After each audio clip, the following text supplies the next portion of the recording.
대한민국의 보이그룹 중에 방탄소년단이라는 그룹이 있는데 아마 어른들 포함해 갖고 모르는 분들이 없으실 겁니다. 이 방탄소년단의 브랜드 파워는 굉장합니다. 지난해 8월에 발매된 디지털 앨범 이 다이너마이트는 미국의 빌보드 차트 1위에 올랐고, 또 다이너마이트 뮤직비디오는 공개된 지 하루 만에 전 세계에서 1억 100만 명 이상이 하루 만에 조회를 할 정도로 이 기록은 세계 최초의 기록입니다. 하루 만에 1억 명 이상의 사람들이 이 뮤직비디오를 조회했다는 거죠.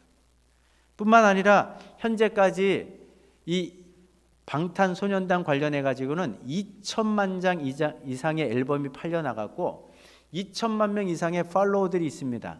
또 전 세계에 200만 명 이상의 열성 팬들이 있습니다. 아미 부대라고 하는데 이 아미 팬들이 전 세계에 포진해 있습니다.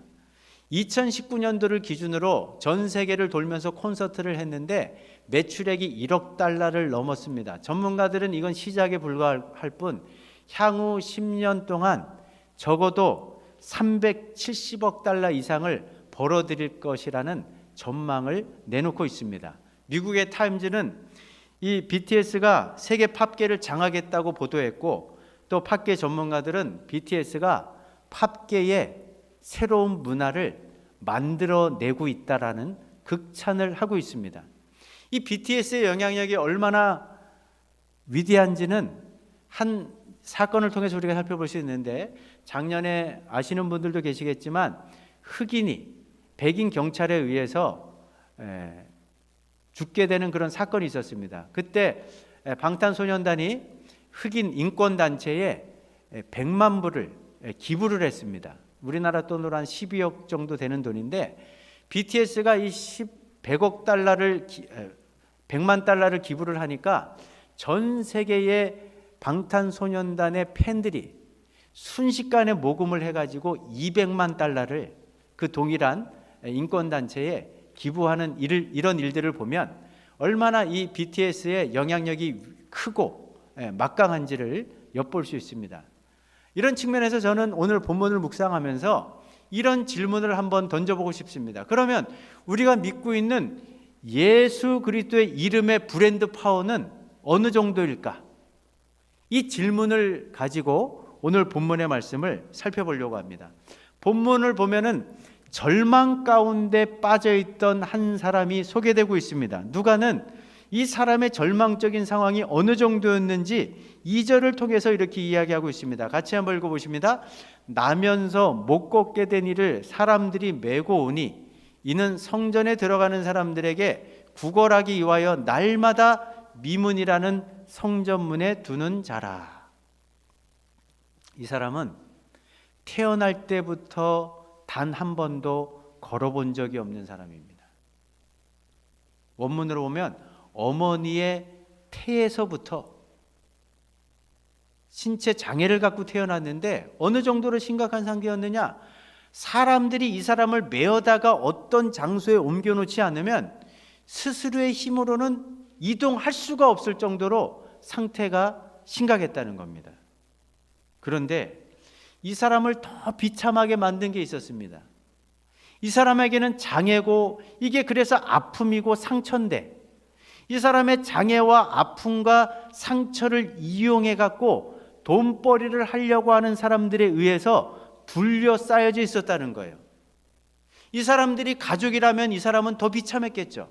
가까운 동네 사람들인지 누군지 특정할 수는 없지만 이 사람들이 날마다 이 사람의 마음가짐, 이 사람의 생각과 상관없이 이 사람을 둘러매고 성전으로 수도 없이 들어가는 그 미문에다 날마다 갖다 놨어요. 이유가 뭡니까? 구걸해가지고 돈을 벌도록 하는 거예요. 물론 그 가운데 일부는 이 사람의 생계를 위해서 쓰였겠지만 메고 온 사람들의 주머니 속으로도 얼마든지 돈이 들어가지 않았겠습니까? 이게 또 다른 비극 아닙니까? 여러분들 누가복음 5장 말씀 보면 한 중풍병자 이야기가 나옵니다. 그래도 이 중풍병자는 좋은 믿음의 친구들이 있었어요. 그래서 이 친구들이 자기 동네에 예수님이 들어오셨다는 소식을 듣고 그 예수님이 머물고 계신 그 집으로 이 친구를 스스로 움직일 수 없으니까 침상째 들고 가잖아요. 근데 사람들이 인산인해를 인해가지고 그 예수님이 계신 곳 가까이 나갈 수 없으니까 어떻게 합니까? 포기하지 않고 지붕 위에 올라가서 지붕을 뜯어내고 침상채 그 친구를 예수님께로 보내지 않습니까? 이런 친구들이 있으면 얼마나 좋겠어요. 이 누가복음 5장 말씀 보면 중풍병자를 고치시면서 예수님께서 그 중풍병자의 믿음을 보신 것이 아니라 그 침상째 들고 온 친구들의 믿음을 보시고 이 병자를 고쳐주셨다고 성경은 기록하고 있는데, 오늘 본문에 등장하는 사람은 이런 주변에 친구들이 없었습니다. 이게 비극이죠. 그런데 이런 절망적인 상황이 무려 40년 넘게 이어졌습니다. 이렇게 오랜 기간 동안 절망적인 상황 가운데 놓여있던 사람에 대한 기록은 오늘 본문 말고는 어디에도 나오지 않습니다. 12회를 혈루증 앓던 여인의 이야기도 나옵니다. 또 베데스다 못가에 있던 그 병자도 병이 깊었고 오래됐습니다. 그도 38년 된 환자였습니다. 그러나 오늘 본문에 등장하는 사람은 40년 넘게 이 비극적인 인생을 살고 있었다는 거예요. 이 사람은 어디에서도 희망을 볼 수가 없었습니다. 그냥 인생을 체념해 버렸어요. 생존을 위해서 그냥 하루하루 성전 미문에 사람들이 자신을 메어다가 걷다 앉혀놓으면은 구걸하면서 인생을 근근히 이어가던 비극적인 운명의 주인공입니다. 한마디로 말하면 절망의 끝판왕입니다. 사도행전에 처음 등장하는 이 사건, 이 기적을 통해서 누가가 우리에게 하려는 이야기가 있습니다. 하나님 떠나 사는 인생, 죄악 가운데 사는 인생의 절망적인 상황을 이 한 사람의 모습을 투영해 가지고 우리에게 보여주는 거예요. 우리 스스로 이 절망 가운데서 헤어날 수가 없다는 거예요. 벗어날 수가 없다는 겁니다. 그런데 오늘 본문을 보면 이 절망 가운데 놓여있던 한 사람에게 희망의 메시지가 전달이 됩니다. 베드로와 요한을 통해서. 그런데 베드로가 이 사람을 주목해 보면서 절대로 이 절망 가운데 있는 사람에게 희망이 될 수 없는 것이 무엇인지를 먼저 일깨워 줍니다. 6절 상반절에 보니까 베드로가 가장 먼저 이런 이야기를 합니다. 베드로가 이르되 은과 금은 내게 없다. 실제적으로 건네줄 구제금이 없다는 의미이기도 하지만, 구걸하는 사람, 그래도 사람들이 나에게 몇 푼 던져주는 그 돈이 내 최소한의 생계와 내 행복의 최소한의 안전장치라는 생각을 갖고 살던 사람인데, 그 마음속에 있는 그 안전장치로 생각하는 우상마저도 제거해야 된다는 것을 베드로가 요구하고 있는 겁니다. 금과 은을 통해서는 인생의 희망을 발견할 수 없다는 얘기죠. 근데 이 장면을 생각하면서 오늘날을 한번 생각해 보십시오. 오늘 현대인들에게 돈이라고 하는 것은 최소한의 안전장치 정도가 아니라 하나님을 밀쳐낼 수 있을 정도로 강력한 신으로 군림하고 있습니다. 돈이 하나님입니다. 최근에 이 수도권 지역에 부동산 값이 막 치솟고 그러다 보니까 아파트 청약에 당첨되기 위해서 위장 결혼과 위장 이혼을 서슴지 않는 그런 분들까지 나타난다고 합니다. 최근에 보니까 국토부가 실제로 이 청약을 받아내기 위해서 위장 결혼, 위장 이혼으로 의심되는 사례가 200건이 넘는다고 하면서 경찰에 넘겨갖고 전수조사를 통해서 밝혀내겠다고 이렇게 보도한 것을 제가 들어본 적도 있습니다. 현대인들에게 돈이 하나님이에요. 그런데 오늘 베드로가 분명히 이야기합니다. 또 성경은 분명히 이야기합니다.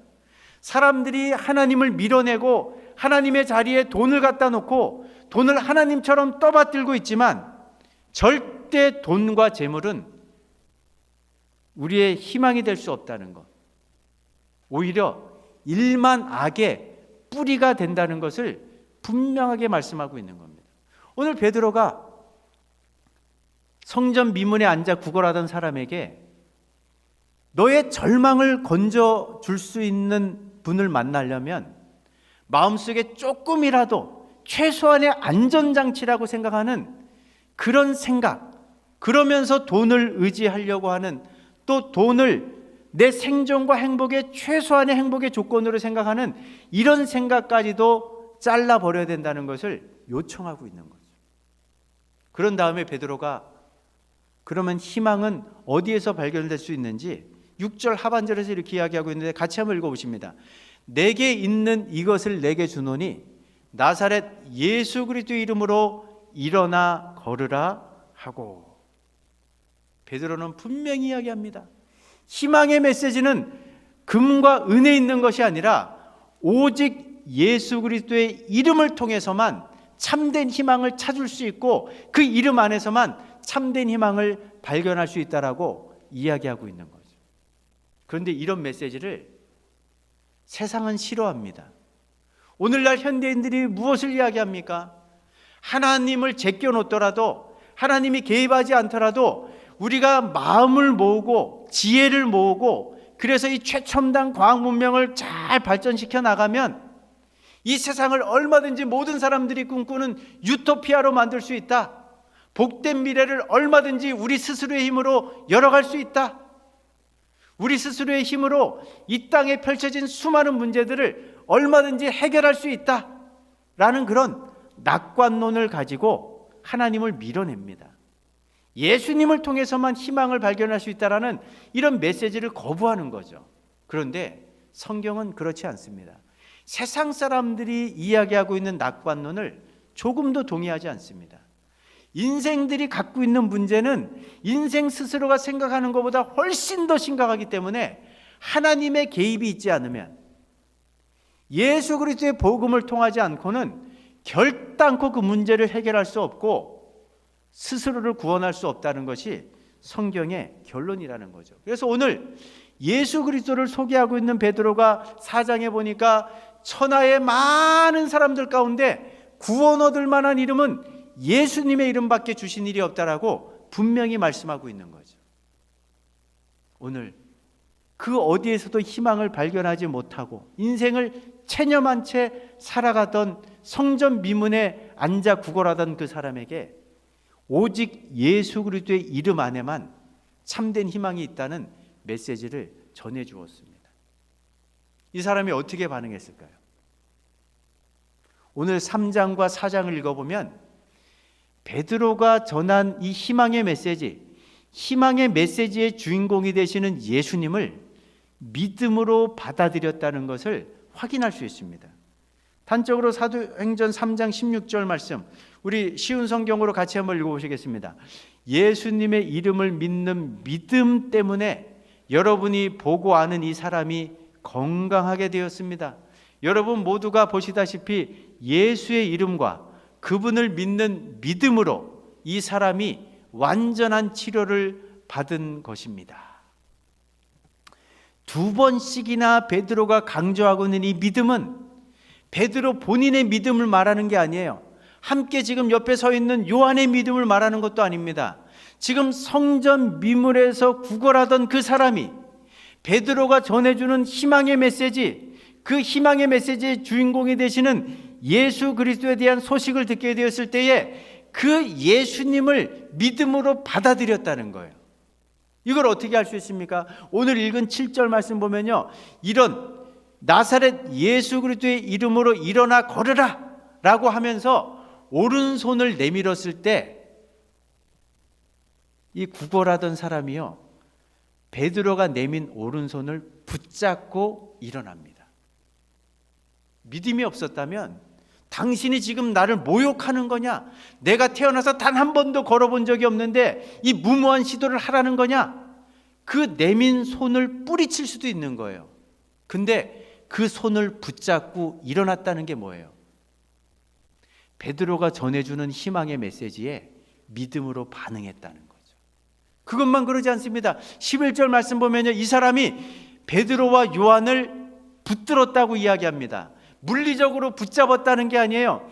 베드로와 요한을 믿고 따르기 시작했다는 의미입니다. 그래서 나중에 14장, 그 4장을 가보면은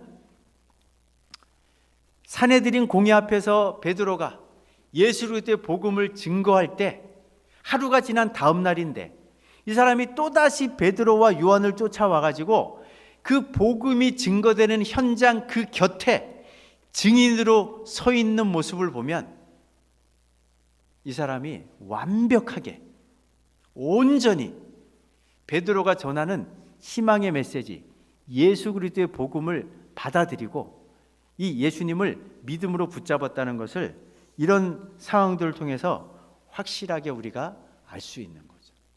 그러면 이 사람이 예수 그리스도의 이름을 믿은 그 결과가 어떻게 나타났을까요? 오늘 설교의 제목처럼 기대 그 이상의 엄청난 결과를 경험하게 됩니다. 이 사람이 예수 이름을 붙잡게 된 그 첫 번째 믿음의 결과가 무엇인지 우리 8절과 16절에서 이렇게 이야기하고 있는데 같이 한번 읽어보실까요? 뛰어서서 걸으며 그들과 함께 성전으로 들어가면서 걷기도 하고 뛰기도 하며 너희 모든 사람 앞에서 이같이 완전히 낫게 하였느니라. 평생 단 한 번도 걸어보지 못했던 사람이 단번에 고침을 받았는데 이건 일시적인 치유가 아니라 완전하고 완벽한 치유를 받게 된 거예요. 그래서 어떻게 됐습니까? 이 사람이 뻘떡 일어났습니다. 걷게 됐습니다. 그리고 여기 보시면요, 뛰었다는 이 단어는 딱 신약 성경에 여기 딱 한 곳만 나오는 단어인데 어떤 뉘앙스냐면 깡충깡충 뛰었다는 거예요. 막 어쩔 줄 몰라 하면서 너무너무 자기가 생각해도 신기한 거예요. 40이 넘을 때까지 단 한 번도 걸어보지 못했는데 일어선 것도 기적인데 걸을 수 있는 거예요. 막 깡충깡충 뛰어보는데 그게 되는 거예요. 자꾸 해보면서 본인도 신기해가지고 막 흥분을 감추지 못하는 그런 현장을 그대로 담아내는 단어예요. 예수 그리스도의 이름이 역사하니까 단번에 이런 치유가 일어나는 거예요. 이 치유는 완전하고 완벽한 치유입니다. 그런데 이 사람이 예수 이름을 믿은 그 결과가 육신의 치유에 머물지 않습니다. 두 번째로 어떤 결과를 또 경험하게 되는지 우리 8절을 쉬운 성경으로 같이 한번 읽어보실까요? 그 걷지 못하던 사람이 베드로 요한 두 사람과 함께 성전으로 들어가 하나님을 찬양하였습니다. 육신의 고침을 받은 정도가 아니라 영혼의 구원과 함께 이제는 하나님과의 관계가 회복이 된 거예요. 그러니까 이 사람이 보세요. 믿음으로 이제 하나님이 나를 고쳐주셨구나 생각하니까 여러분 고침받은 사람이 가장 보고 싶은 가족에게 뛰어갈 수도 있는데 또 사실은 이 당시의 규정에 의하면 자신이 고침받았다는 걸 제사장에 가서 그 인증을 받아야 됩니다. 절차를 밟아가야 되는데 그걸 다 생략하고 너무너무 성전에 들어가 보고 싶었어요. 내가 성전 미문에 앉아갖고 평생을 구걸하던 인생이지만 나도 선택받은 이스라엘 백성이고 나도 유대인인데 저 성전에 들어가서 성전에 계신 하나님을 만나보고 싶었던 거예요. 그러니까 베드로와 요한과 함께 성전으로 들어가고 그 성전에서 하나님을 경배하며 하나님을 찬양했다라고 고백하고 있는 거죠. 여러분들 찬양이 어떤 때 흘러나옵니까? 하나님에 대한 분명한 믿음, 하나님이 내 인생 가운데 베푸신 확실한 은혜에 대한 깨달음이 바로 마음속에 감동을 일어나게 되고 그 감동이 우리 입술을 열어갖고 하나님을 찬양하지 않으면 안 되는 그런 은혜를 만들어내는 것 아닙니까? 여기 보세요. 성전 미문에서 평생을 구걸하던 사람이 단번에 고침받은 것도 기적이지만 영혼의 구원과 함께 하나님을 예배하고 경배하고 찬양하는 자리로 나가는 이 영적인 축복을 기대 이상으로 받아 누리게 되는 거예요. 그런데 이 사람이 받은 축복은 여기에 머물지 않습니다. 한 걸음 더 나가갖고 어떤 은혜까지 받아 누리게 되는지 사도행전 4장 14절과 21절 말씀 같이 한번 읽어보십니다. 또 병 나은 사람이 그들과 함께 서 있는 것을 보고 비난할 말이 없는지라 이는 모든 사람이 그 된 일을 보고 하나님께 영광을 돌립니다. 하루가 지난 다음에 산헤드린 공회 의원들이 예수님을 잡아 죽였던 대제사장도 있고 안나스도 있고 성전 관리들도 있던 관리로 있던 사람들이 베드로와 요한을 붙잡아다가 옥에 가뒀어요. 하루를 가둬뒀어요. 그 다음날 불렀는데 그 다음날 이 성전 미문에 평생을 앉아서 구걸하던 사람이기 때문에 예루살렘 사람들이 다 알고 있어요. 너무나 유명 인사예요. 그런데 그 사람이 일부러 쫓아온 거예요. 베드로가 예수 그리스도의 복음을 증거하는 그 현장에 지금 베드로와 요한 곁에 증인으로 버티고 서 있는 거예요. 그러니까 더 이상 베드로와 요한을 추궁하려고 하던 사람들이 비난할 말을 찾질 못하는 거예요. 더 이상 어떻게 시비를 걸 수가 없는 거죠. 트집을 잡을 수가 없는 거예요. 그러니까 이 광경을 지켜보고 있던 모든 사람들이 이 되어진 일을 바라보면서 하나님께 영광을 돌리고 있습니다. 육신의 고침 받았습니다. 영혼의 구원 받은 정도가 아니라 예수 그리스도가 증거되는 그 현장에 증인으로 서는 영광까지 누리게 됐다는 거죠. 이게 본문에 등장하는 사람이 예수 그리스도의 이름을 믿음으로 누리게 된 기대 이상의 놀라운 축복들입니다. 오늘도 마찬가지입니다. 여러분들, 우리가 믿는 예수 이름의 능력에 이와 같은 역사가 오늘도 우리 삶 가운데 나타나는 줄로 믿으십니까? 여러분들, 어떤 세상의 위대한 이름이 우리를 죄와 지옥불 한가운데 죽을 수밖에 없는 인생들을 건져내서 구원의 자리로 이끌 수 있겠습니까? 그러나 예수의 이름에는 우리를 구원하시는 능력이 있습니다. 주 예수를 믿으라, 그리하면 너와 내 집이 구원을 얻으리라. 예수 이름에 담겨있는 능력입니다. 이 예수의 이름에는요, 우리의 모든 죄를 사하는 죄사함의 능력이 있습니다. 이 예수님의 이름에는요, 모든 어둠의 권세를 물리치는 능력이 있습니다. 누가복음 말씀 보면 70년 전도 내가 예수님의 이름으로 복음을 전하고 오면서 흥분을 감추지 못해갖고 예수님께 어떤 보고를 합니까? 예수님 주의 이름으로 귀신들이 항복하는 현장을 우리가 목격했습니다. 예수님의 이름 앞에는 군대 귀신도 벌벌 떨 수밖에 없는 거예요. 예수님의 이름에는요, 표적과 기적의 능력이 있어요. 오늘 베드로가 설교하면서 이야기합니다. 너희들이 이 사람이 어떻게 구원받았는지 궁금해하고 그것이 어떻게 가능했는지를 질문한다면 너희들은 똑똑히 알아라. 너희들이 십자가에 못 박힌 이 나사렛 예수를 하나님께서 살려내셨고 그 예수 그리스도의 이름으로 너희가 보는 이 사람, 이 기적이 만들어졌다라고 베드로가 증거하고 있지 않습니까? 예수님은요, 당신의 위대하신 능력으로 죽은 나사로를 살려내셨습니다.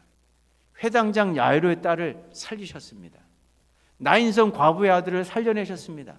나중에 사도행전을 읽어보면 베드로는 이 예수님의 이름을 힘입어서 다비다를 살려냅니다.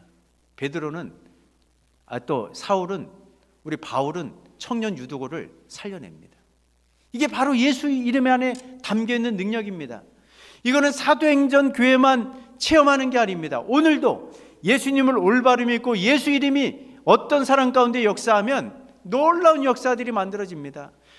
평생을 술과 담배에 쪄들어 살던 인생들이 단번에 그렇게 줬던 술이 더 이상 들어가지가 않아요. 그렇게 인이 박혀있던 담배가 피어지지가 않는 거예요. 단번에 끊어내는 그런 역사가 예수 이름 속에 있습니다. 오늘도 많은 사람들이 마약에 중독이 되고 도박에 중독이 되고 또 습관적인 어떤 폭력에 노출이 되고 성적인 쾌락에 중독이 돼서 사는 사람들, 내가 이러다가 패가 망신한다는 걸 뻔히 알면서도 그 죄의 고리를 끊어내지 못하던 사람들이 예수님을 제대로 만나게 되면 그 예수의 이름의 능력으로 그 모든 결박으로부터 벗어나서 완전한 자유를 얻게 되는 것을 우리가 우리 주변에서 목격하고 있지 않습니까? 오늘날 어둠의 영이 역사하게 되면은 어떻습니까? 어떤 사람들이 신내림을 받아가지고 무당이 되고 어떤 개인의 운명을 점치는 정도가 아니라 국가의 운명을 점치는 그런 어떤 유명세를 떨치던 사람도 예수 이름 앞에 굴복하고 단번에 그 섬기던 우상을 다 제하여 버리고 예수 믿는 자리로 나오는 그런 간증의 현장들을 우리가 심심치 않게 목격하잖아요. 사람들 간에, 가정 안에 갈등이 있고 다툼이 있고 상처가 있고 깨어짐이 있는 그런 가정 가운데, 그런 어떤 관계 속에서도 예수의 이름이 들어가기 시작하면, 그래서 예수님의 이름이 능력으로 제대로 역사하면 그 모든 상처와 아픔들이 다 회복이 되지 않습니까? 다 치유가 되지 않습니까? 이게 바로 예수 이름의 능력 아닙니까? 가정의 모든 문제들이 예수의 이름 때문에 해결이 되는 거예요. 끝도 없이 방황하던 자녀들이 예수의 이름 앞에 굴복하고 인생을 다시금 새롭게 살게 되는 겁니다. 이 모든 것들이 예수 이름의 능력이에요. 예수 이름의 능력 앞에 불가능한 것은 없습니다. 그래서 예수님께서 분명히 말씀하셨어요. 너희들이 나를 믿으면 내가 행하는 일을 너희도 할 것이요, 이보다 더 큰 일도 하게 될 것이다. 그러니까 지금까지는 너희가 내 이름으로 구하지 아니하였으나 구하라, 그리하면 받으리니 너희 기쁨이 충만할 것이다. 이 약속의 말씀을 붙잡고 바울이 뭐라고 외칩니까? 내게 능력 주시는 자 안에서, 그 예수 그리스도 이름의 능력 안에서 내가 모든 것을 할 수 있다라고 고백하고 있는 것 아니겠습니까? 그렇습니다. 오늘 이 아침 새해를 맞이했지만 여전히 우리 삶 가운데 크고 작은 어려움들이 있습니다.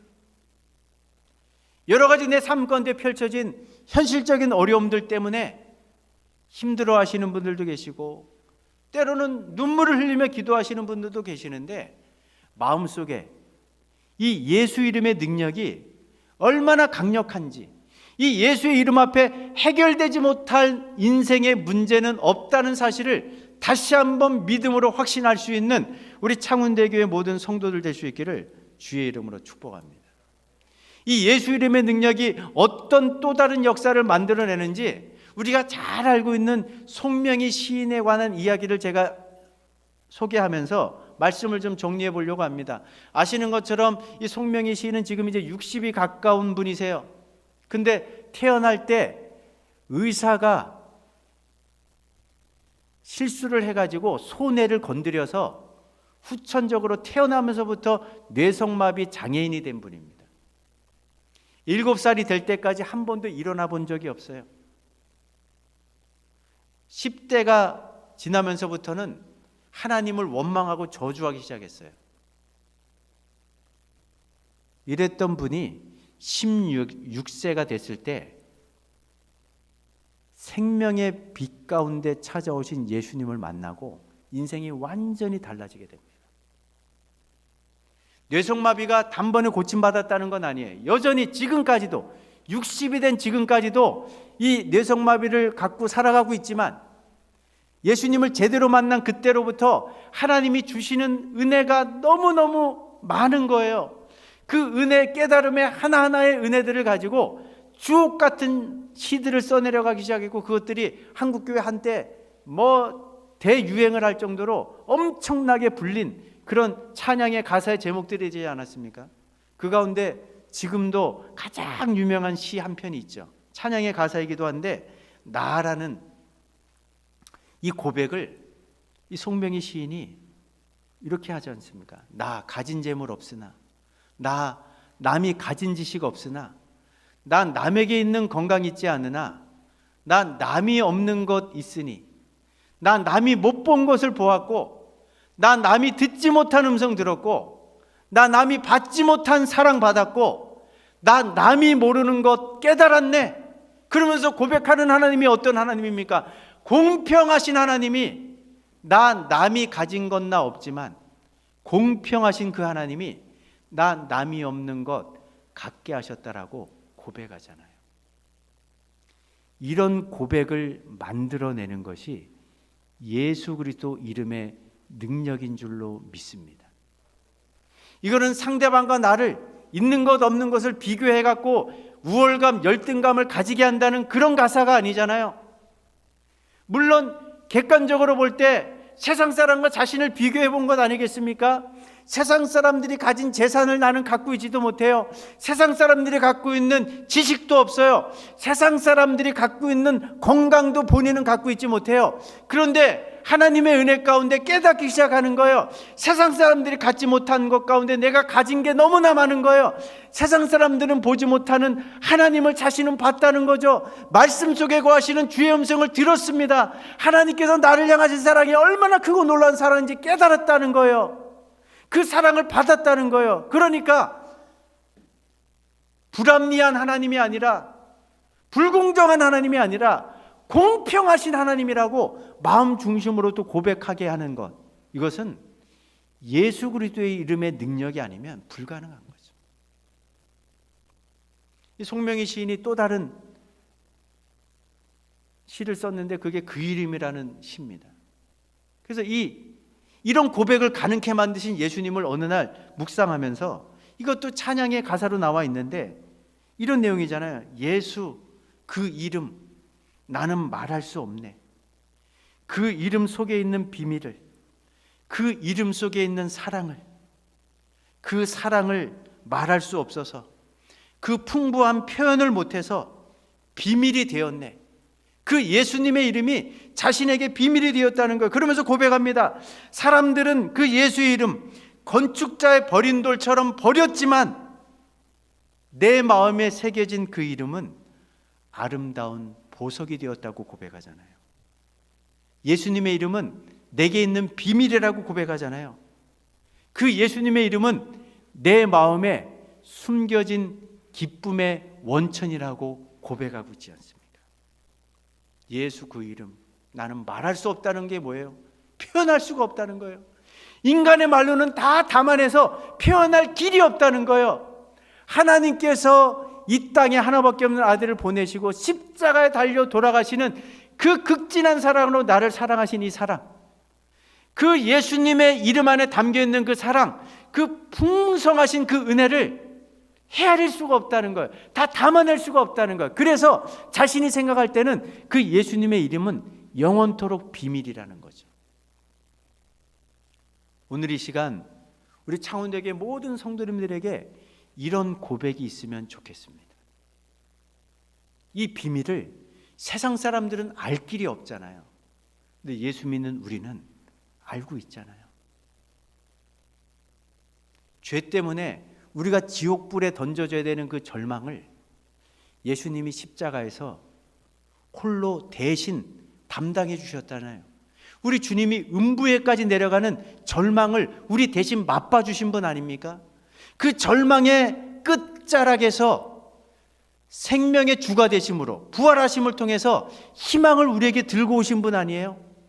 단순히 우리에게 희망을 던져주실 뿐만 아니라 하나님 보좌 우편에 앉아 계시는 것을 통해서 이제는 희망을 넘어서서 천국의 환희를 먼 훗날 맛보게 될 것임을 우리에게 약속해 주시는 분 아닙니까? 오늘 성전 미문에 앉아 구걸하던 사람의 절망을 희망으로 바꿔주신 분, 단순한 희망을 넘어서 환희에 찬 천국의 기쁨과 영광을 맛보고 누리게 해주신 분, 이 예수 그리스도의 이름은 여전히 우리 가운데 살아 역사합니다. 여전히 우리 가운데 능력으로 일하고 있는 줄로 믿습니다.